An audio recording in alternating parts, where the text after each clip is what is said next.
Hello, everyone. Welcome back to the Bishop's Interview. Very excited about tonight. However, I'm very worried. And I'm very worried because my power has went off 4 times in the past 10 or 15 minutes. So I'm hoping that now that that's happened, we can put that behind us and have a great evening and a great show here tonight. So I've got some people in the chat talking about my underwear. Some people might not know what's going on there, so that's kind of an inside story. But let me just say welcome, everyone. I have a wonderful guest to bring in, and I guess because I have lost power in the past 15 minutes 4 times, let me just say that I'm trying to get a co-host, Ruth, to join us. She's on her way. If I do happen to lose power, I'll be back as soon as power comes on. But if the weather ends up not allowing us to do this, then we'll reschedule. But let me go ahead and introduce my guest. This is Rachel K. Larsen, and she is a clinical mental health counselor at Symmetry Counseling in Holiday, Utah. She is very qualified and experienced, and the little bit I've got to talk to her, she just sounds like she is going to be a delight.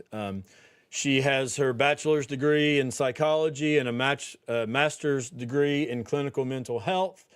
And she's been doing speaking and educating for over 15 years. So we're in for a real treat tonight. Let me go ahead and bring in my guest, Rachel Larsen. Hello, Rachel. Hey.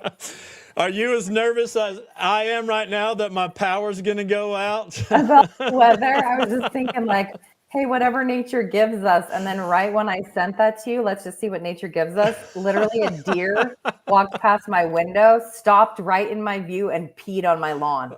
And then walked away and I was like, I don't know what nature's going to give us, but oh my gosh.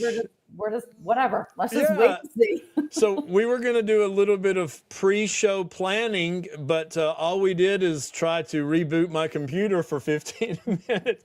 So we're definitely, we're meeting each other really for the first time. And do you see on your computer the chat, Rachel? I didn't get to go over that with you yet. I do, yeah, I can see it.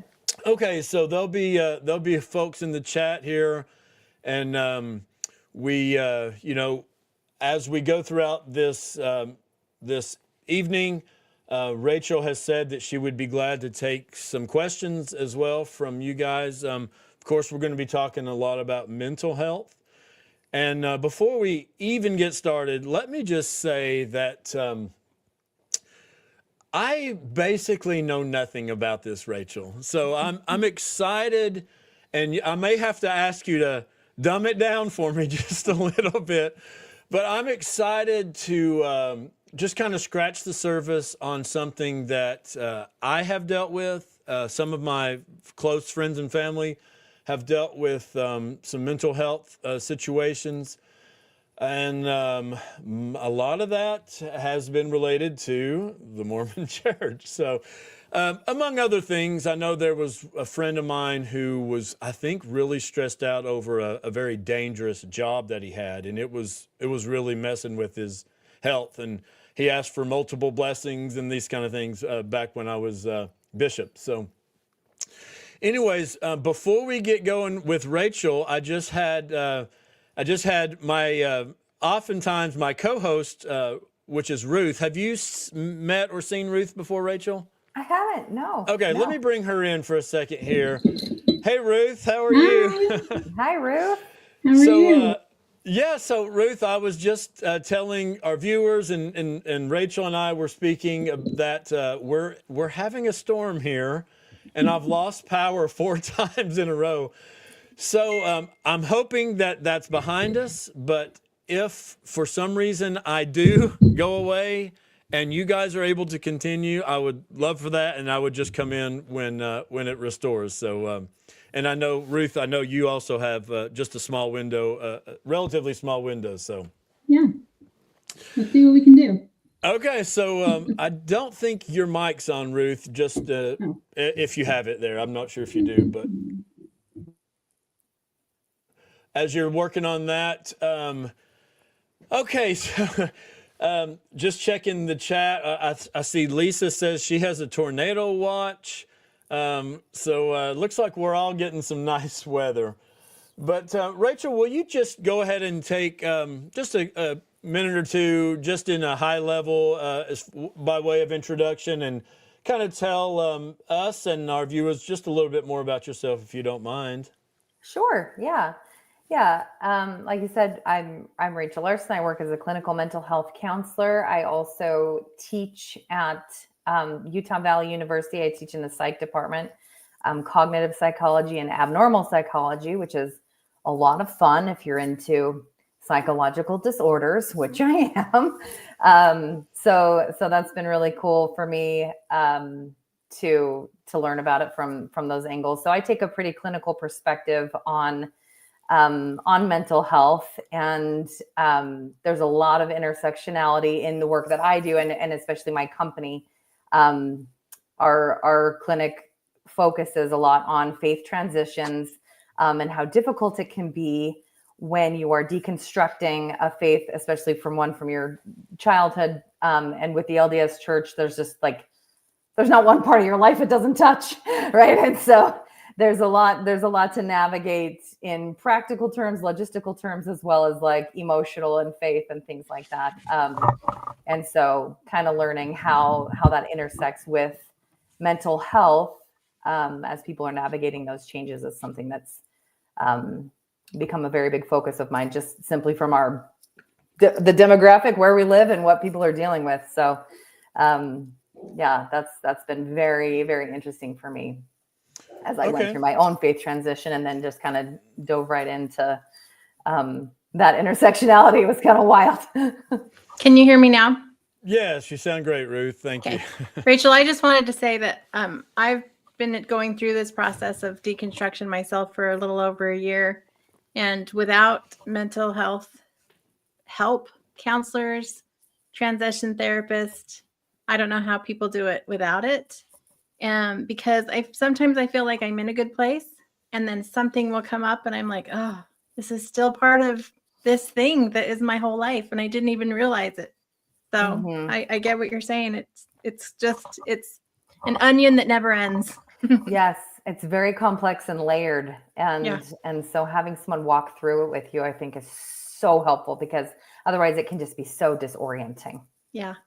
Yeah. For sure. So, Rachel, you live in Utah. Are you from Utah? I am. Yeah. I was born in a really small town, and then we moved to a suburb of Salt Lake when I was still quite young, and lived most of my life there, so yeah, I'm a Utah native. Okay. So I was born in Layton, but we moved to the South when I was just a baby. So yeah. So I tell you what, as we go throughout the day, I'm not going to keep everyone all day, throughout the chat, there will be some things that come up in the chat. And I just want to point out, like Larry says here, he's still trying to get past being pissed. Yeah. And, I feel that, because I feel like I'm in a little bit better place now, honestly, since starting the podcast. I felt like, kind of like what Ruth said, although I've never had any professional counseling, and you can send me a bill tonight, Rachel. No, this is all going to be free. This is all pro bono tonight. But I feel like just talking like this, of course, I do have my sister who left the church while I was bishop 5 or 6 years ago. I have her to talk to, and some other people, but it's just, I don't think that people who have never been maybe other high demand religions are similar, but I feel like if you haven't been part of our church or something very similar, then you're not going to get it. Mm-hmm. And yeah, I feel a lot like, who was it, Larry, that sometimes I'm just mad about it still. Mm-hmm. And there might be some pieces that you are able to no longer feel angry about, but then other pieces you will still feel angry about. And sometimes you got to be able to compartmentalize like what that means. Like, I'm no longer mad about this, but I'm still mad about this. And there's a lot of wisdom in anger that can kind of help. Sometimes it can point to pain points that are deeper, that you got to process some other traumas, or sometimes it's like just pointing out, hey, there's a wound here. And sometimes it's just about injustice, and being able to grieve some things that were maybe taken from you or hijacked from you. When you're talking about high demand, high control, any relationships really, because this can happen in an individual relationship just as well as it can happen with an organization. But there is a lot of removal of self-identity and then gets replaced with a group identity that benefits the group or benefits the other person. And then a lot gets taken from you in that sometimes you don't even realize, and it can be dismissed by others like, oh, you had a choice, you could have left, you could have done this or this. And that is not, it's just not that simple, especially if you're raised in it. And so there is a lot of injustice that can come up for you. And that is part of the grieving process, because you can't get that time back. You can't get that, free labor back or the tithing back. And that's just the surface, Right. Sometimes it's like hard to even get pieces of those identity things back that are really, really difficult. And you have to do a lot of work. And that also feels unfair. Right. Like, this was done to me. And now I'm the one that, like, I'm sorry, therapy's expensive and it's a shit ton of work. And so you're like, this was taken from me and I am the one that has to work on it. And that can also feel unfair. And I think, so just granting yourself the space, like sometimes you are going to feel pretty pissed, and it might not be about everything all at once, but it's okay. And I think, to your point, bringing it up, that sometimes just being able to have a shared experience, like in a support group, talking with someone else that has also left the religion, some family member, being able to articulate it and give it the weight that it deserves makes you feel a little less crazy, especially when you have people that are trying to silence you, of like, let's not have any contention, and let's be able to leave the church alone. And why can't you just admit that, like, all religions are good, and if it's not good for you, then just walk away quietly? And it's also not that simple. So being able to like articulate can make you feel, and give it the weight that it deserves, can make you feel a lot less crazy, and a lot less like when people make you feel like you're making a big deal out of nothing. And you're like, actually, it's a pretty big deal. Like, this really, really ruptured my life. So I think it's okay that we can admit that, and having a good space for that where people can really understand. Not every group's going to be able to understand that, right? Like, you're not going to be able to go into your old congregation and say that and have people be like, yeah, you're right, that was hard. That's not going to happen. But being able to choose a select group and have the right to exercise your voice and really grant yourself permission to speak it does a lot of the work, as far as processing goes. Wow. I love that already. And I love how well-spoken and just easy to talk to. So this is going to be great. So I hope so. Thank you. I try to again. be as charming as possible. Okay. Oh, you're nailing it. So I did want to jump into a little bit of your story, but since we have, this is, it says Joel Roberts, but this is actually Cindy Roberts, I believe. And she's saying, Nathan, can you put up that picture? And I actually did have that to share, and I'll go ahead and do it. I'm a little bit embarrassed of this, to be honest. This was the lowest point in my life.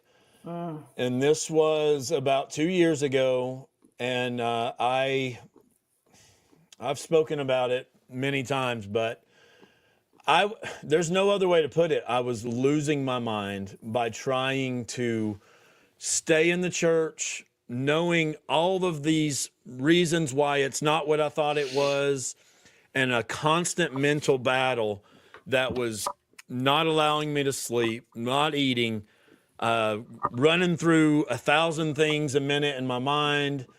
And finally, I think you're going to find out throughout the night, like, I don't even have a doctor. Like, I've never been to the doctor. When I was, 3, 4, 5 years ago, I really didn't believe in even what we're talking about tonight, like mental health. Just pull yourself up and, get over it. That's kind of how I was. At the same time, I was always doing physical activity and hard construction work and class 5 kayaking in the mountains, beating my body, but so I thought myself to be tough, manly man, and to go into the doctor and say, I don't know what's happening to me. I'm in the emergency room. I actually went twice, and I'm like, I'm losing my mind. And anyways, to wrap up this little story, the doctor assumed that I had overdosed on some drugs or something. Because that I'm acting crazy, and he runs a bunch of tests. He's like, after a couple hours, he says, "Man, you're clean." And I said, "I know I'm clean. I've never drank. I've never done. I don't do that stuff. I'm losing my mind." And he gave me something that chilled me out that night, and that's when I finally started to say, you know what, I got to do something about this. And I started accepting that what I thought the church was not right. And once I accepted that, I felt like everything changed for me. So that's a very condensed version of that picture, and kind of what I guess would have been either a mental breakdown or an anxiety attack or something like that. So, yeah, and that's a very evocative image too, when you look at it, to see, you've got the IV in the background, you're hooked up to a lot of wires. And as far as symbolism goes and representation goes, you're talking about a searching of your body for what the hell is happening, what is going wrong. Your body does not lie to you. And when you do get into a panic attack situation, when your body feels very unsafe, you are looking for so many reasons why that could be. Logically, cognitively, your mind is searching for a reason why your body doesn't feel safe. And to go back into the things that we're talking about with the betrayals, which causes a certain level of trauma, and also just everything you thought you knew is all of a sudden not steady and stable anymore. So the foundational principles of what you were building, your identity, your future, your plans, your past, all of the other decisions that you've made, is all of a sudden completely shaky. And you just feel positively unmoored. And when you feel unmoored, your body's not going to, your body's going to register that very, very quickly. And to the degree that you're talking about, where you feel like you're losing your mind, but also my body's shutting down, where it's throwing codes. I just don't know how to interpret them, and that is something that in my mental health practice, we really have to tap into. One of the really unfortunate things that happens in high demand religions is the dissociation and the ignoring of body cues. And you are taught systematically to not even think about that. Oh, your garments are hot, but what wouldn't you sacrifice for God? Let's just be hot all summer. It's okay. Oh, you are hungry, but it's today's fast Sunday. It's noble to what wouldn't you sacrifice for God? You're on a mission. You're tired. Oh, well, we're still getting up at 6:30 in the morning, because what wouldn't you sacrifice for God? It becomes an ennobling thing to ignore your body's cues and sacrifice that for God. And it is not just rewarded, it's expected, because that's what a good Christian person does. We prioritize everything, including, and then under prioritize our body. So we prioritize God above everything else. And it can really hijack a lot of things developmentally, but definitely can disconnect you from your body and your experience within it. So that is one of the things that we work with a lot, is really trying to get people to reconnect to their body and pay attention to their body cues and understand what your body is trying to tell you, because your body's not going to lie about what you're experiencing. Yeah, I had the same experience as Nathan, and I ended up I had an autoimmune disorder. Guess what? It's gone. Deconstruction, working with a functional medicine doctor, and therapy, and my blood is different now. Mm-hmm. And I guarantee you, I have no way to actually say this is how it happened, but years of cognitive dissonance, of not listening to my body, shoving everything down. It has to come out somewhere. And it's not just mental, it turns very physical. It sure does. And Yeah. I was a hot mess. But as hard as it is to do what we've done, I do it over in a heartbeat, because I can tell you what my body is feeling now. I can tell you when I need to do something. I couldn't tell you that before. I just thought I was always sick. Yeah, yeah. And there's the research connecting trauma with autoimmune disorders is undeniable now. There's a Yeah. lot of studies out. And there is a few that I've read recently connecting religious trauma specifically with autoimmune disorders, which didn't shock me when I read it, but still it kind of shocked me a little bit, you know? Yeah. And just really understanding what happens when you remove that identity of self and being able to be the sovereign of your own body, and having that like just ignored and pushed down. Like you said, a lot of it is just pushing it down. Well, where are you going to push it? It's not like Somewhere. yeah, it stays with you. And so your body is registering those things all the time. Yeah, Jessica, that book, The Body Keeps the Score, that's a very good one. There's another one called When the Body Says No, that was recently recommended to me. I've not read it all the way yet, but I am loving the premise of it. But just understanding that a lot of the things that get taught and the principles that get taught, the messaging happens when you're quite young. Yeah. Especially if you're raised in the church. And so it has trickle down effects, because it's the way that you start viewing yourself and then things that you start believing. And then that goes into the way that you start behaving and showing up in your relationships and with yourself and things like that. And so a lot of times you don't notice when you're a kid, it might work for you really well because you don't have that much control in your life anyway. And so it might give you that feeling of safety. It might give you that feeling of purpose. It might give you that feeling of motivation and checking the boxes and things like that. And you don't realize, oh, I'm developing OCD or something like that until you're an adult. And then when it doesn't continue to work the same way, or you get some dissonance in it, that's when you start to realize the repercussions, because you don't get an autoimmune disorder just the first time you shove something down. Your body's designed to handle a lot. Yeah. And it's designed to survive. And so there's a lot that we can do of walling stuff off and moving on, but that still festers. Like, yeah, you're stuck in fight or flight. Cortisol goes crazy. Like physiologically, it's crazy. Mm-hmm. Yeah. Yep. So true.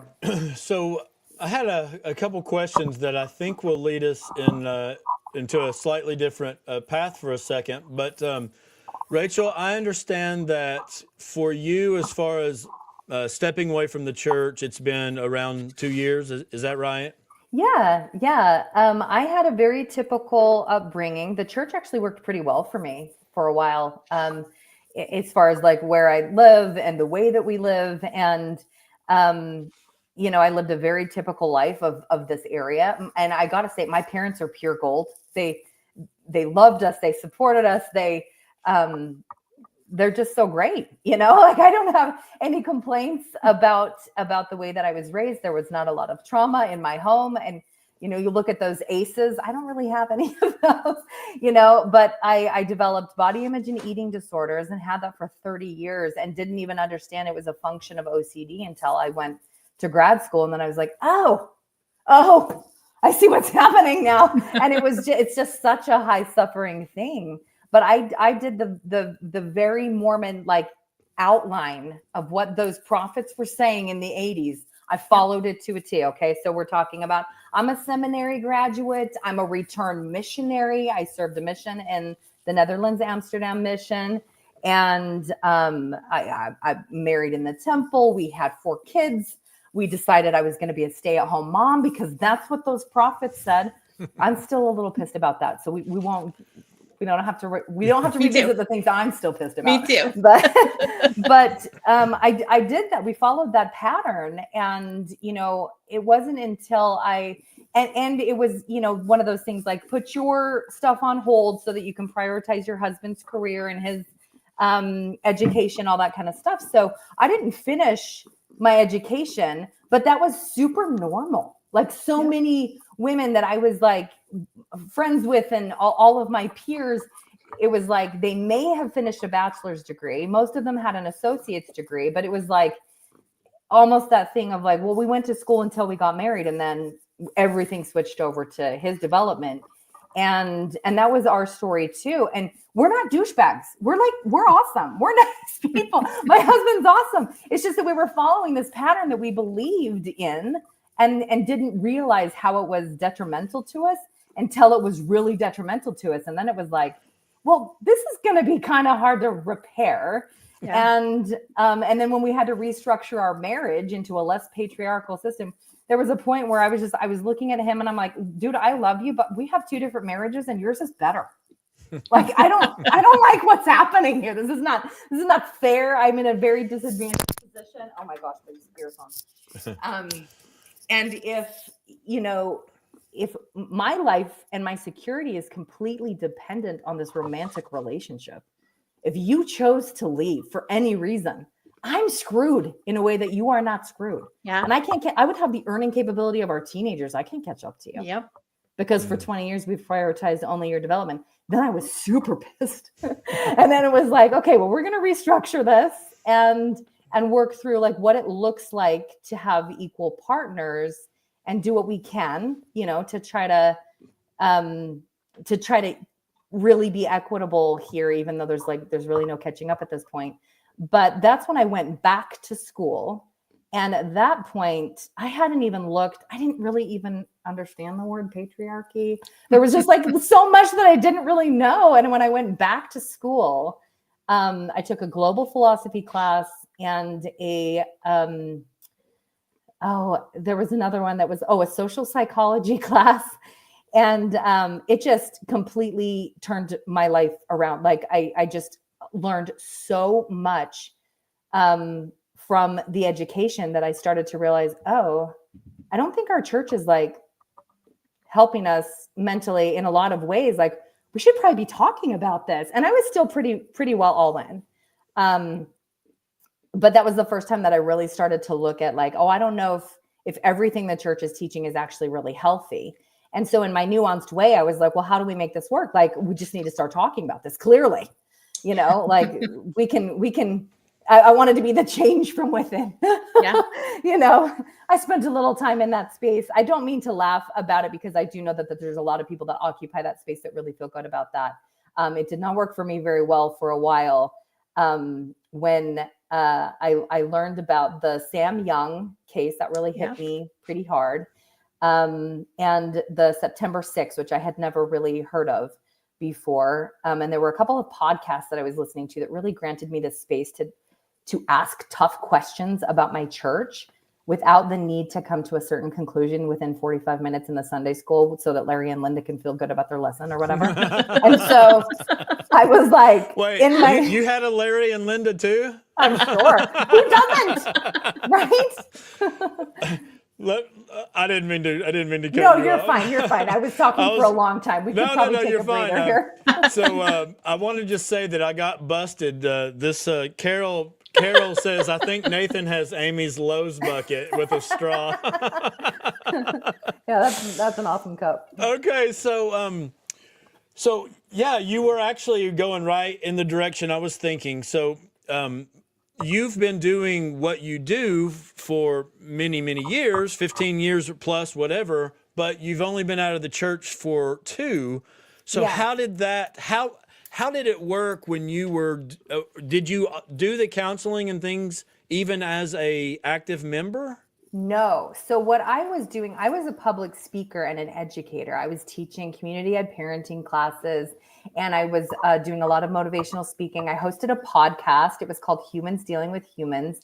And I loved it so much. It was so fun. It was just basically interviewing people about the craziest things that had ever happened in their life. And so I was doing a lot of, I would travel around and speak. Most of the things were very Christian adjacent. I'd be speaking at homeschool conventions that were Christian, or a lot of different non-denominational Christian churches about parenting and relationships, especially structuring relationships and things like that. And then when I went back to school, I chose psychology, and it just blew my mind. And at that point I was like, you know what? I think counseling is a great place for me to go. And so that's when I chose it. So I've only been counseling for just a couple of years. Okay. But as far as speaking and educating, that's what I've been doing for longer. That's the 15-year career path. But this one, it really coincided. When I started graduate school, I was still very much in the church, with no plans to leave. But 1 year in, that's when I was like, there's a lot of issues. There's a lot of problems. And it was when I started looking at those cases, the Sam Young case, the September 6th, when I started to see that people were actually speaking out. And that's what I was saying, is we just need to start talking about these things. But I just hadn't heard any of it. But people were trying, and then they would get excommunicated just for speaking out. And there was this talk I will not forget it, because I was having a tough time with the church. And I said, I'm going to listen to one talk. It was April 2023 conference. And I'm like, I will do one, because I don't really feel that great right now about the church. I'm having a tough time with it. And so I listened to this talk, and this dude, I'm not going to even like say here, you can look it up if you want to, but it was basically, the whole entire gist was advocacy, if it contradicts the church or if it's against the church, is wrong, even if what you are saying is right. And I was like, what the hell? Like, that can't, what? Like, he just said that over the pulpit. And I was dying. I just thought the audacity of that. And it's clearly not true. But that's when I realized, oh, this is about optics. This is about the way that it looks. And this is about the way that they're viewed. And this is about the way that they are accepted as an authority. And I had already, I'm in crisis counseling classes. I'm being trained in power dynamics and relationships to see, I'm like, this is very abusive. Like, it is so unhealthy. And as I listened to that talk, it just like something loosened, broke. And I walked into the pantry where my cute husband was just, I don't know, trying to pour some Captain Crunch or something for himself and trying to stay awake. And I was like, hey, I'm done with the church. Actually, I'm not going to go anymore. And he was like, oh, like we should, I mean, this probably warrants a bigger conversation. And so from there, it became this thing, we didn't all leave at the same time. We didn't all have the same feelings. And it was just saying those words, I'm done now, I'm not going to go back anymore, was very freeing. But that took the mores off. That's when it started, that whole disorientation process of, who am I? What do I believe? What is this thing that I believed in? And it was so difficult. I don't know how many times I said, thank goodness I'm trained in this emotional regulation business, because it is a wild ride. And like I'm hearing and seeing in this chat, like, anger is such a huge part of it. And it is one of those things that has a lot of stigma to it, where people are like, well, I don't want to be the angry person. I don't want to stay in anger very long, things like that. But it is one of those things that you have to be able to walk through. You cannot, there's no getting around it. There's only getting through it. And so anyway, that's a little bit about my story, how that happened. But that was just a couple years ago. It still feels a little fresh in some areas. Some areas I'm like, okay, yeah, I feel quite distant from it. I don't feel connected to it anymore. But in some ways, there's still some pretty fresh things. So when you had said that to your husband, was that it, or did you continue to go, or was that your final time? I did not go. Well, there was one other time. I don't know if any of my neighbors will hear this or anything like that. But there was one other time I went, because I was scheduled to teach a Relief Society lesson on Mother's Day about non-mothery things, because I was a clinical mental health counselor. So they wanted to talk about just like women in general, feminine power, things like that. So I had this lesson, and they said, my ward, I don't know if everybody else is like this, but they were really into just focusing on a conference talk as lessons. Yeah. And I was pretty clear. I said, I'm not going to do that. I can't, like, I think it's weird to just like focus on a conference talk. I can't think of any that are like, I don't want to listen to a dude talk about how great women are. Like, I'm not into that. But I said, here's what I will do. And I gave them my outline. And I said, this is what I could say. This is what I truly believe. And I gave them my outline, and they accepted it. And so no one in my ward knew, but I was kind of feeling like this is a goodbye. This is I'm going to bear my testimony to these people about how much I love them and about what I truly believe and where I stand about human beings, the value of life, things like that. And that's just kind of what I did. So I had one more thing after that. And then I didn't, I never went back. So did the stake or anyone come after you or ask questions or why aren't you coming or? I have quite a personality. I don't think very many people wanted to talk to me about it, to be honest. I am one of those people that is like, oh yeah, we can totally talk about this, but just know that I have several peer-reviewed articles. I've got all these studies. I've got this textbook. Like, I'm ready. Let's talk about it. And then people are like, nah, it's okay. So I haven't really been approached that much. And I want to believe it's because of maybe my personality. I don't want to believe it's because they don't care that I'm gone. Maybe they're like, oh, good riddance. But no, not really. We don't have a lot of confrontation. Our neighborhood is really, really awesome. Also, people just aren't really into each other's business.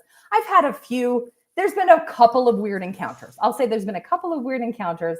But I find that those are a little bit rare in our circles.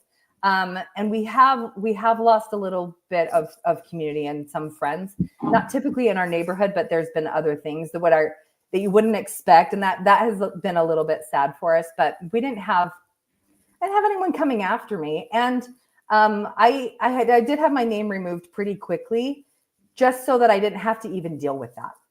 I didn't want anyone threatening me. I didn't want anyone telling me like, don't say what you're going to say, because I'm like, listen, I'm going to say what I'm going to say.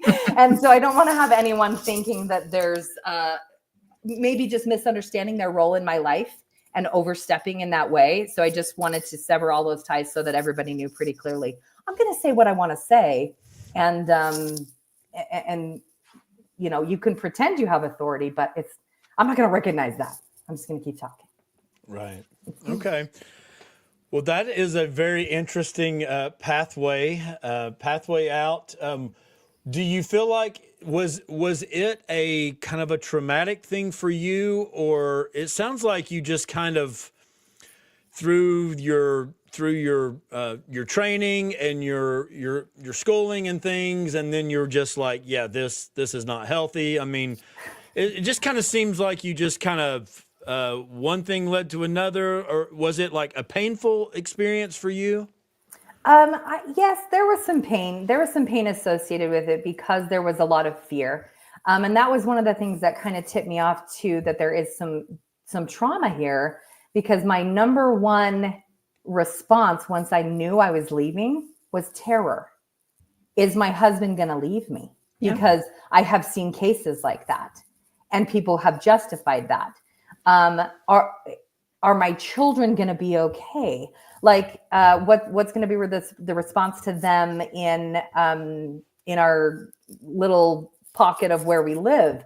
I knew that it was going to cause a lot of distress for our extended family, and knowing that that's going to cause someone else pain was pretty difficult. And I didn't handle everything, in looking back, I may have now I would choose to handle some of those things a little differently.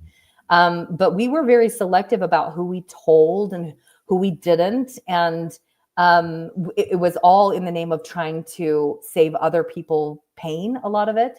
But my terror came especially with my marriage. I was so afraid that losing the church would mean losing my marriage. And because that's what you had been taught, right?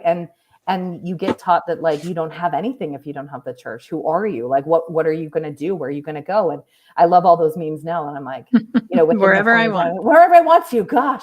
Or the ones with the Lord of the Rings, like, I'm going on an adventure. I love those ones too.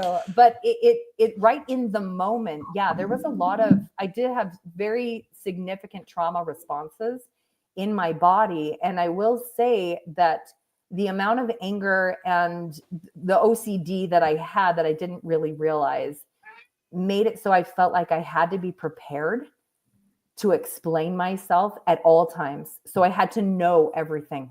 I had to know, like, the deep dives the amount of time and energy I spent learning about Joseph Smith, who I think is a horrific douchebag. I spent so much time on his life history, which is stupid. I hate his life history. I'm like, every time I read more things, I'm like, oh my gosh, what an idiot.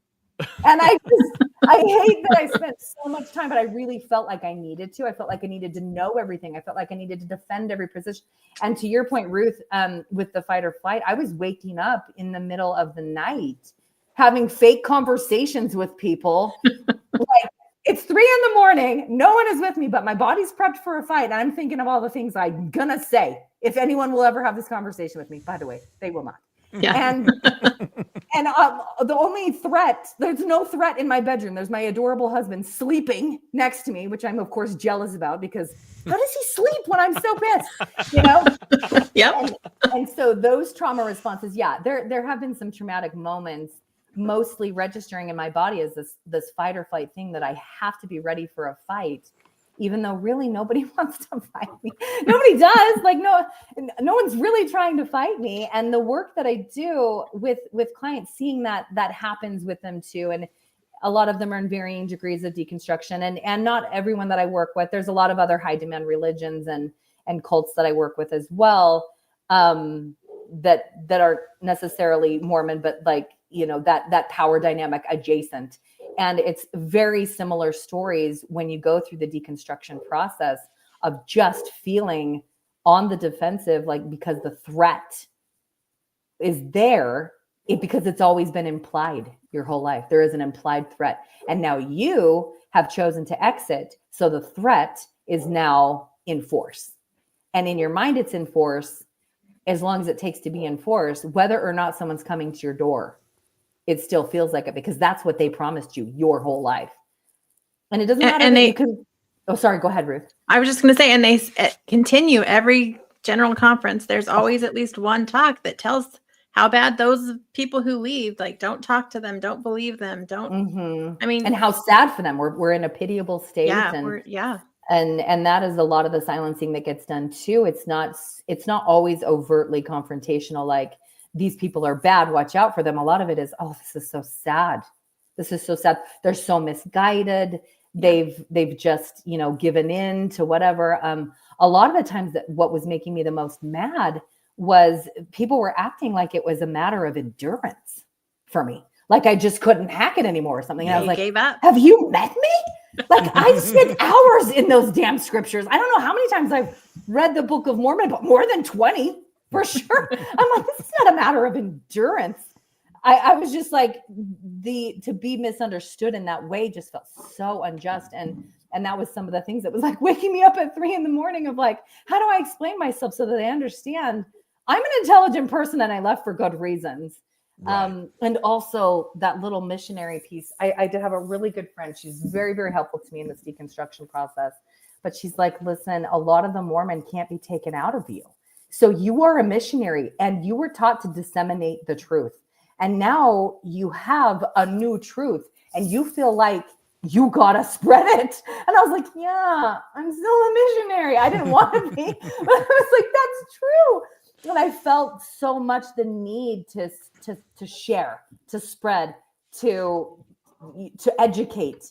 And it was hard to, even though I know about emotional boundaries, it was really hard to set that emotional boundary of, it is not my job to educate anyone. This is not my mistake to correct. I didn't make the mistake in the first place, so I'm not responsible to correct it. But there was that feeling of being responsible, because they also gave you that, right? You are responsible for the entire earth's salvation. You better open up your damn mouth and be an everyday missionary, or people are gonna die, you know? And they can't take that. Like that doesn't get taken out of you. There's a lot of Mormons still in me. You know, it's like an ethnicity. Well, also, you don't see an event that I'm at, and if there's chairs to be put away, I don't care. I'm putting those away. I'm a Mormon. I will take care of those chairs. I don't even care if it's just some random thing at a hotel. Well, let me add my voice already to Larry's. Rachel rocks. He's so. Thanks, we kind of touched on this a second ago, but maybe we can go just a little bit deeper. Sure. So my wife and I have been on the same page from day one with all of this church bullshit. Oh, okay. And that has been, oh my gosh, I bet you so helpful. I cannot imagine. Now, the relationship that I have with my parents and with my wife's parents is strained, to say the least. Oh, yeah. So thinking about other people, and I know Ruth doesn't have that exact same luxury as having her husband on the same page as far as the church goes. Awesome guy, and I'm so happy for Ruth, but as far as the church goes, he's active. And so we don't want that same relationship that I have with my parents with our spouse. And so what kind of tools or advice or counseling would you have for people who are in that space? It's one thing with your friends or with even your parents, but your own family, you know, that's I can't really speak to how tough that would be. What would you say for people that are kind of struggling with that? Yeah. The mixed faith marriage is what we call it here. I don't know if that's a term that everybody uses, but as I'm working with couples that are in mixed faith marriages, especially there's timing, right? Like there's periods of higher strain than others. And typically when we begin the work, we start with some goals. We start with like, what foundationally do we both value? And looking at our own personal values that line up a lot of times can help. I have this really great friend that he's been out of the church for like 20 years, and he was also very helpful for me. But he said a lot of the times with my relationships, I just like to say, there's a million things that connect us. We do not have to sit on this one thing that disconnects us. And so a lot of times we'll just start. I know it might sound a little bit cheesy or Mickey Mousey, but we start with the values. What things do you both value individually? And then as a couple, what do you value? And then we work through a manifesto. What do we want our home to feel like? What do we want our interactions to look like? How do I like to show up in my interactions? And then I start working on like, okay, the language use of like, oh, I didn't show up in that interaction the way that I like to. I got a little defensive. I'm going to try for a do-over, whatever it is, you know, and be able to apologize for that and just be able to acknowledge, oh, I can feel my walls going up right now. Maybe now's not a great time to discuss this. But just being able to have really, really vulnerable conversations. And one thing that my husband really helped me with, because in his line of work, he has to have very difficult conversations. And so he's pretty good at them. But he would say to me, this conversation is going to take us a couple weeks, I think. And that helped me to reframe it and think, I don't have to solve this in one conversation. We can revisit it. We can sleep on it. We can eat a good meal so that I'm not hungry while we're talking about this, or wait until it feels a little bit safer to approach. And we can also approach it in pieces. The safest parts first. We don't have to go right at the things that make us feel the most afraid. We don't have to go right at the things that make us feel the most pissed. We can start just with the basic things and where we align, and really be patient with ourselves and know that we don't have to solve this. Like, we're in it for the long haul. We don't have to solve this right now or even in 2 months or whatever. Like, we can kind of look at it and see. I'm a verbal processor. So I really like the words, the books, the podcasts, the speaking. I need to say the same story 1,000 times to look at it. My husband is what I call an observational learner, or an observational processor. He really needed to see the effect. What happens if we stop paying tithing? What happens if we don't go to church? Do we lose community? Is that true? Is this what happened? And so he took a lot more time in observing the effects of things and to see like, okay, what does our family look like now? If not everybody believes in God, and we're not going to have a family prayer at night. What was important to us about that time? Was it connecting? How are we going to do that and connect? We don't have to have like a memorized prayer that we say or something at the end of the night, but in which ways could we end our night together, and really still connect with each other? And so it took a couple of months, of really observing the impact of the changes that we were making. And we could go as slow as we wanted to and have as open as conversations as we needed to. As soon as we could feel the walls and defensiveness go up, sometimes we could say, okay, this is either time to pivot, change our conversation, or maybe wait on the conversation.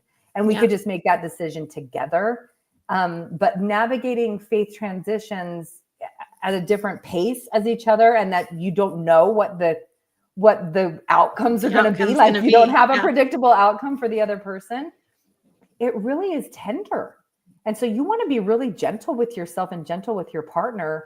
We don't got to go barreling in there with all of our, great points. I make very valid points. Okay. Yeah. But we don't have to go barreling in there with those. Like, it's okay to be gentle with everybody's process. But I do want to normalize. It's very difficult to be patient in that process, because it is quite terrifying when the foundational piece or something that you maybe have started your relationship on is no longer there. It's not reasonable to think that everybody's going to stay the same. And so there are some betrayal pieces that come in for the person that's staying in the religion that's like, hey, but we promised each other and you said you were going to, and we were Mormon and now you're not. And they could feel a little bit betrayed. Or the other partner that's leaving is like, hey, this is harmful. This happened to me. This was a traumatic thing for me. Why would you support this thing that hurt me? And so there's a lot of feelings of betrayal that can come up, and being able to like admit that those feelings are true and real, and that there might be a period of time where you're both kind of hurting each other for a minute while you're figuring it out. But being able to like normalize that it's a process, and that it's not reasonable to expect people to stay the same over decades. Like, no, I mean, I get embarrassed when I meet people that knew me in junior high. I'm like, I'm not the same person, but if you think of me that way, like, okay, I'm so sorry, but that's also how we evolve as couples and in families over decades in time. Like we're going to change our positions on things. Yeah. And that's actually, it's not as scary as it sounds, as long as you can kind of deep breathe it in, recognize, okay, I do feel a little bit traumatized, recognize what a trauma response is in your body for either member of the thing, and be able to, I also, maybe this is the therapist in me, I do recommend getting professional help, especially because religions like the LDS faith produce really emotionally stunted adults. Absolutely. We're not even emotionally literate a lot of times. No. And so being able to express and articulate our emotions, that's kind of a big ask. And so having someone help walk you through that process as you relearn how to communicate in a less defensive or argumentative way, I think can be really, really helpful.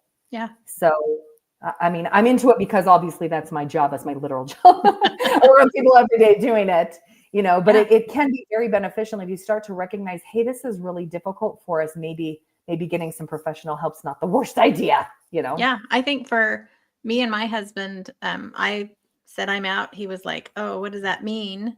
And I said, well, I'm going to stay. I don't know what you're going to do. Like, but there was a time where I was like, let me just tell you, like a fire hose. Let me tell you all the crap that I've learned. And I felt like I needed to tell him, but he was not in a place to hear it. Yeah. And you have to like figure it out. It was hard. And we were in therapy. We were in marriage counseling. I was going to therapy by myself for a long time, or on my own. And then we were in marriage therapy, and she was a Christian therapist, which I don't know how I feel about it now. She wasn't very helpful. We went to her for a year, and we were not making progress at all. Not even close. And finally, my husband decided that he needed to go to his own therapist, and he has always wanted to do, make sure that his therapist was LDS so that they had that baseline. And he went with someone else, and he went with a trauma specialist, actually. And it made all the difference in how he showed up. The stunted emotional growth, like what you're talking about, like he had to do some growth of his own before we could get together and say, okay, now we can work on ourselves. I mean, now we can work together since we've worked on ourselves. And it's still not easy. Sundays are hard for me. I think I've told Nathan before, like, Sundays are hard when he gets up and goes to church and I don't. And it just, I don't know what they're talking about. He tells me, like, people ask for you. And I'm like, well, I still live in the same house. They could still come see me. I didn't change my phone. Yeah. But yeah, it's definitely, if I had any advice to give by going through it, it would be to be patient with yourself, be patient with your spouse. And I think it's probably normal. You can tell me if this is true or not, but it's kind of a little bit of a roller coaster, like up and down and up and down, like just hang in there. I think the beauty of it, though, is that I've been married. We just celebrated our 32nd year together. Congratulations. Thank you. But I think for the majority of that time, even though he probably wasn't showing up in his best way and I wasn't showing up in my best way, we were putting up with each other because we had this eternal commitment.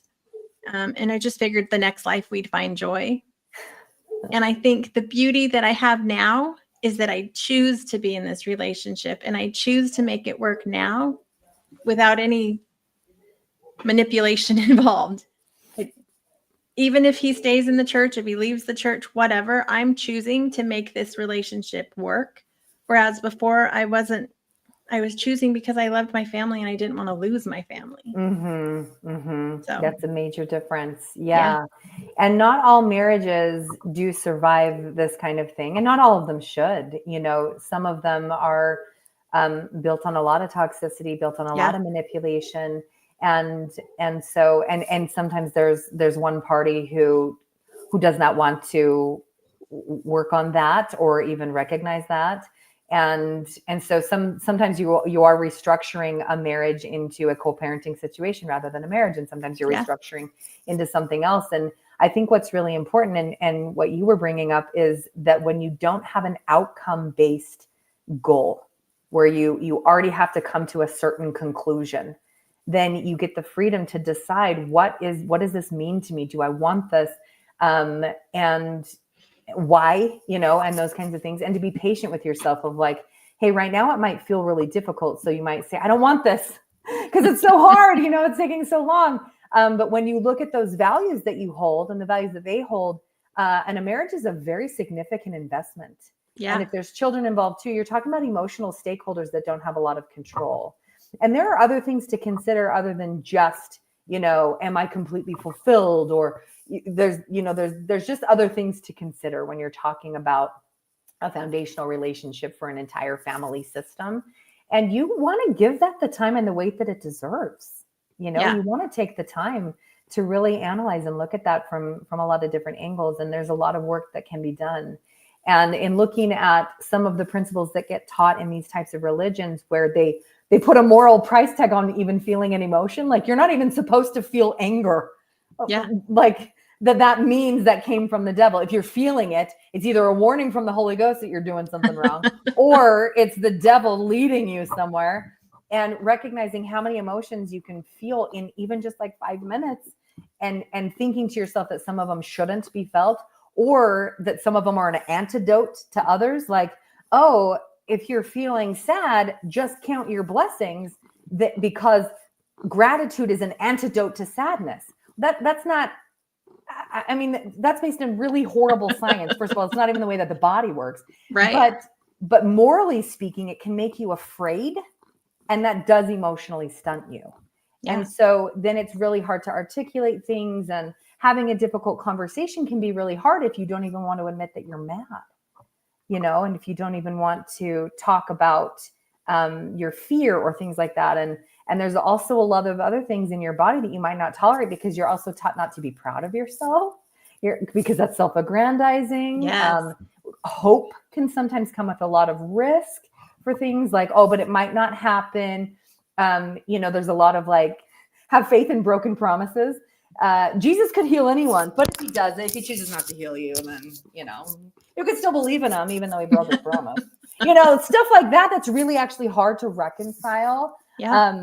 And being able to like accept what emotions and emotional responses are in the body and how that happens is really important, especially as you're doing work with another person, because you have to allow their emotions just as much as you have to allow yours. And I got to tell you, I am just arrogant enough that if, 5 years ago, when somebody would say, oh, the church is a cult, or the church is bad for this reason or that reason, because my identity was so wrapped up in the church and so enmeshed with it, I was like, no, it is not. It is absolutely not. And it was like, I had to come to my own conclusions. Yeah. Nobody could have told me. I mean, there were a few people that when I left the church, they would say rude things like, well, I could have seen that from a mile away, which insinuates that they know me better than me, Yeah. and that bugged me so bad. Yeah, if you would have asked me if I would have been out of the church, I would have said, absolutely not. Are you crazy? No. And here I am, publicly talking about it. Exactly. And for me, it was just such an insult because it wasn't inevitable to me. I fought hard to stay in. I wanted it to be true. I wanted it to be like right. And so I defended my position. And so knowing that nobody else could have dragged me out of there by their arguments meant that, like, why am I trying to use mine? Just let them process, if they have questions, then their questions will work inside of them. I don't need to give them questions. That's not a thing that I need to do, but there is that feeling sometimes that you feel like you do need to, especially when you're so angry about it. You're like, did you know? There was so You're not going to believe what I read. Yes. I'm like, did you know about the Book of Abraham thing? Because I did not know that. And I was so mad that there were people that knew and I didn't. But it's just really hard to allow someone to have their own process, especially if they live in your own home and that your spouse. Yeah. Because those are higher stakes, and it does feel a lot of times quite urgent. And it's really painful. So I kind of want to normalize, like, when you're dealing with the interfaith or mixed faith marriage stuff, it is a roller coaster, and patience. Like, okay, we can say all day, just be patient in the process. I mean, that is so way annoying. Easier said than done. Yes, that is so annoying. Who wants to be patient when it's Sucktown? Like, no one wants to be patient in that. So it's hard. It is. It's a very difficult work to do, but there's a lot of resources out there. There's a lot of podcasts for it. There are a lot of professionals that work with it. And so you don't have to do it by yourself. You don't have to do it with just you and your unqualified spouse, with both of you emotionally stunted. There are resources to reach out to. And I think it's really valuable to do that. Yeah. When I first started this process, I started with therapy, but I couldn't identify emotions. When I went to school originally, I was a psychology major, but do you think I could figure out my own emotions? Absolutely not. Like, where he's like, my therapist would say, what are you feeling? And I'd be like, I mean, I walked around with the emotion wheel for months until I figured out what an emotion was and how it felt and where it came from and, all of it. And so to come from that, and it was a lot of work on myself before I could even show up for him in any sort of way. Mm-hmm. And I think that's what we ended up realizing for him. Like, he also needed to do some work on himself. And then we can come together and support each other and love each other in a whole new way that's different, but beautiful in and of itself. So I think one of the other things that really helped me is I had a friend I went to BYU, Idaho, but I'm old, so it was Rick's back then. My college roommate, she met her husband up there, and I've kept friends with them all these years. And several years ago, her husband left the church, and she was sad and devastated, but they stayed in that marriage and made it work. And so when I left the church, I reached out to her and I was like, give me your perspective, because I know what it feels like for your husband, because I'm going through that, but I don't know what it feels like for my husband. Like, tell me that perspective. So I think, we talked about this earlier about finding that group. I think it also works when finding other married couples who are going through things and asking questions. And I think just talking and knowing we're not alone is key in everything. Yeah, it's a big deal. It's a big deal. and recognizing that not everybody has to be everything for you, and your spouse, you're going to have a lot of things that do connect you, but it's not like you have to do everything together. My husband's really into dirt biking. I could not be less interested. That is not something that I am ever going to do with him. And so when he goes, he's going to go with someone else. And I really love like deep conversations and digging into the psychology of things. He could not be less interested. I would watch a documentary on mushrooms or dogs or the universe and just be riveted for hours, and he will fall asleep in 2 seconds. So you just recognizing that you don't have to have a support group. My parents are pure gold, and I love talking to them. They're not going to be my support group for what I'm mad about their church. That's not who they're going to be. So I'm going to turn to somebody else for that type of support, and recognizing a lot of times we do get enmeshed. I'm sure you've heard the term enmeshment or codependence. A lot of times we do get that when our identity is wrapped up in each other's emotions, and we take on and we take responsibility for other people's emotions and make room for that. And being able to differentiate and understand that, like, my feelings are separate from the other feelings. I can join them. They can come to their property line, what they're feeling, and imagine it. Really empathy and imaginable experiences like that. And I do not have to be responsible for it. I certainly don't have to change it. And so. Sorry. So you're not going to believe this. I am running. You see my candle back there? Yes. I'm running my computer on a sort of generator thing, and I'm running internet off of my phone. So I've been listening to you guys. You've been killing it. I'm so sorry that, I got a big chunk of time, but looks like we've been attacked again by the power monster. Am I still causing a echo? Yeah, we still have an echo. And Rachel, I could talk to you for hours, but I am actually in school too, and my class started 23 minutes ago, so I should probably log off now that Nathan's back. All right. Thank you, Ruth. You're welcome. Have fun, guys.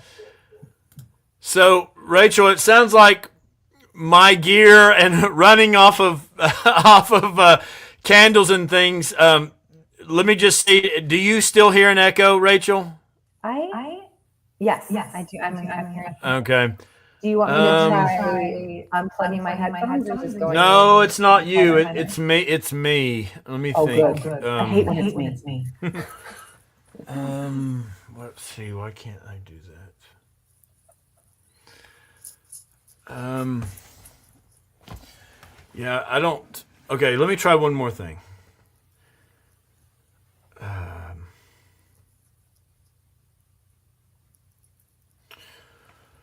Well, all things considered, I think I will probably tell you a huge thank you for putting up with Mike likes my mood lighting. I do. It's striking a very ethereal tone. I kind of love it.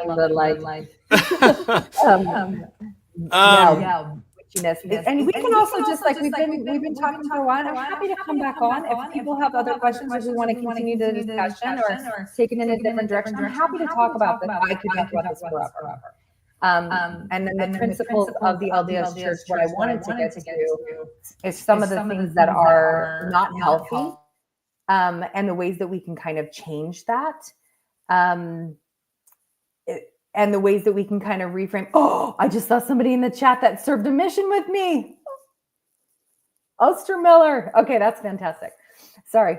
And looking at the ways that we can kind of start to change that in our families and in our relationships, to look at some of those unhealthy principles that got taught to us, and some of the ways that we can kind of start to make those changes within ourselves. I would love to get to that too, but we can do it on a different podcast too. Like, we can break this up. So I can mute myself, and then I think that takes care of it a little bit. But let me I had one other thing to share with you. and then I'll just let you respond, and then we'll see if any of the comments have any questions, and if not, then we'll close. Is that okay? Totally, we can take questions. Yeah, absolutely. Okay, so this was the one comment I had, and this is a Facebook post that a family member left on one of my posts. And honestly, Rachel, this is the reason that I am doing, this is one of the major reasons that I am doing the podcast and speaking out. And it was a long message, but I'm just going to read this last part. It says, if you were asked to keep silent and never speak about something that affected your life so profoundly, would you be able to do it? If you weren't allowed to share the gospel without being called hateful by everyone who is important to you and shouted down or threatened with expulsion, what do you think that would be like? It's very painful to leave. We need support. If Nathan Hinckley and Amy, and I will include another family member, didn't speak out and let me know I am not alone, I am not kidding you, I was having you-know-what thoughts, Rachel. I wanted to be dead. It's not fun to disappoint your family and break your mother's heart. You need to understand Nathan is not trying to hurt you or the church. He is trying to help people like me. They have saved me. I don't cry every day. I can leave the house without having a panic attack. I signed up for some therapy all because they were courageous enough to speak out, and I am not the only one who feels this way. She went on, but that is a major reason why I've decided to do this, because people need to know they're not crazy, they're not alone, their voice is valid, their reasons for leaving are valid. If you have reasons for staying, those are valid too. But these reasons, they affect real people who have real feelings and real emotions, and quite frankly, the church is just simply not what we thought it was, and we feel the need to speak out, and we get support and just knowing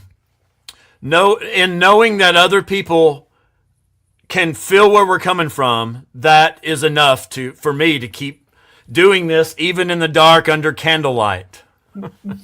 I'll mute myself and I'll let you respond to that for just a second.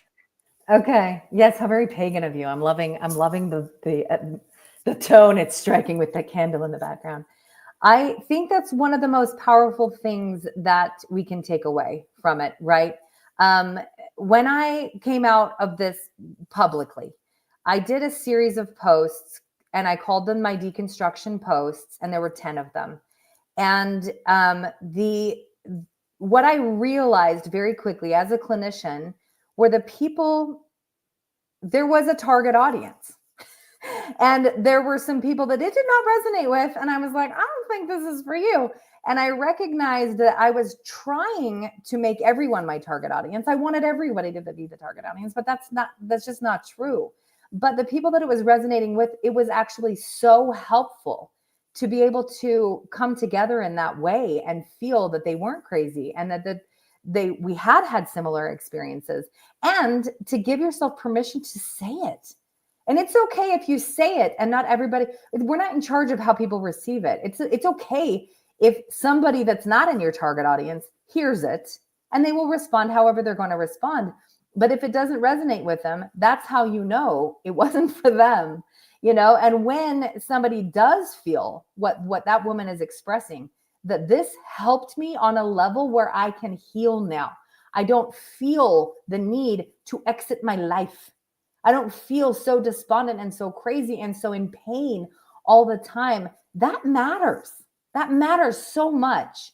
And so being able to talk through what it means to deconstruct and how it feels in every little moment, because it's not just like step 1, deconstruct, feel sad and mad and angry. Step 10, I'm so free, I'm happy. Like there are so many steps in between, and it's so important to support each other in it.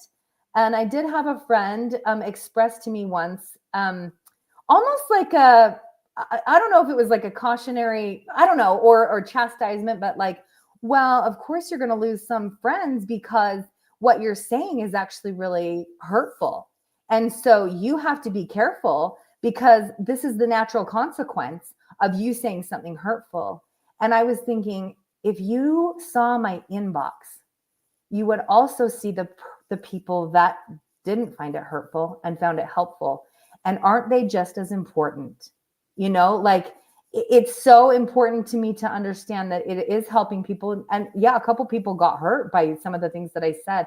And those are public. If anybody wants to go onto my Facebook page, they can read all of my deconstruction posts if they feel like it. There's 10 of them.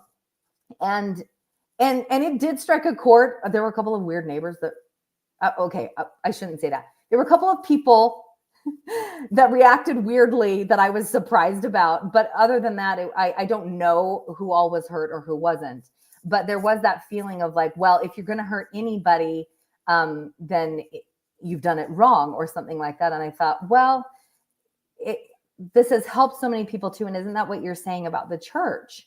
And so it's hard to, yes, Carol, let them, I'm trying not to get distracted by the chat, but I'm like loving all the comments.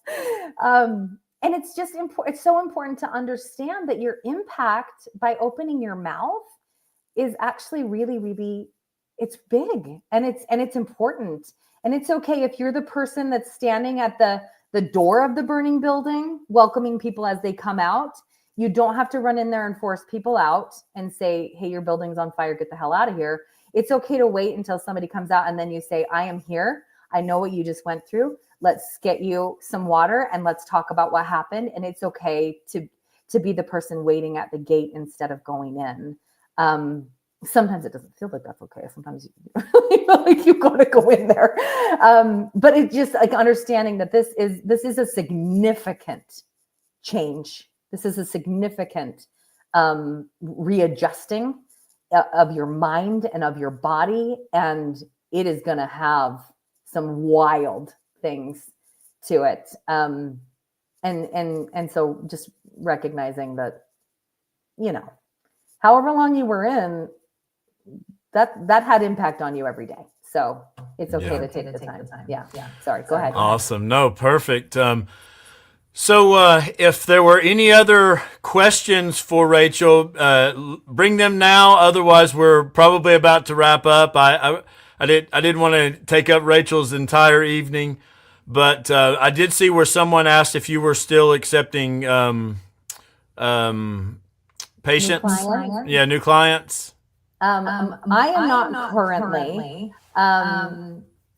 but I probably will be in the next few months. And there are several people at my company who are, and they are fantastic. And we get a lot of training in faith transitions. We talk about it a lot at our provider meetings, and we really support each other a lot. And so if anybody was looking for, help with their faith transition work or with the mixed faith marriages, a lot of us are really well trained in that as well. I work for Natasha Helfer, if you know who she is, and the work that she does, and it's called Symmetry Counseling, and you can jump on there and read the bios, and if anybody looks like they have a good fit, and there's a lot of different insurances that are taken there. And we also work with coaches, and we're also trained as coaches, so we can work with people outside of our state, not necessarily in therapy work, and to have it go through insurance or something like that, but we can do couples coaching or individual coaching. Even if you don't live in Utah, we work with a lot of people, and we have a lot of coaches and clinicians that work outside of Utah as well. So it's just a really great, diverse group. So if I'm sorry that I'm not taking new patients right now at this time, but there are several people that are, and I would highly recommend any of them. Awesome. Okay. Well, Rachel, once again, thanks for being such a trooper to deal with my difficulties here. But you guys, I was in the chat and hearing you guys, and so you you're a rock star, and so well spoken, so likable, and so just you explain yourself so well. So I hope this will help people, that they'll know that there are these services available. And I guess I would only say I hope that you would maybe join me again in the future, and we can talk more about these things that are so important. Yes, I would love to. I had a lot of fun. You're a friggin' delight, which of course you already know. But yeah, like if there's some other things that we want to talk to, if people have questions, that is great. And you know, there's some specific things that are LDS specific to what we can. I'm happy to talk about it anything. Okay. Well, we'll have you back on sometime. I'll make sure they won't cut my power. But hey, at least I know I've got a backup now. But I will let you go, and thank you once again for a great chat. Absolutely. I love that. All right, take care, Rachel. Thanks. All right, guys. Thanks a lot. And there's some other podcasts going right now. I think tomorrow I will be on with Gene. We had planned to do a Bishop Pricks episode. So if you have stories of bishoprics, no one from my ward is allowed to call in. But if you have stories, you could. I hope you'll be able to join me if we have power at my house, at my channel, or at Gene's, which is Latter-day Digest. But with that, I'm going to say good night, and I'm going to go round up some candles and see if I can get through the night here. But thanks a lot, everyone, and have a good night.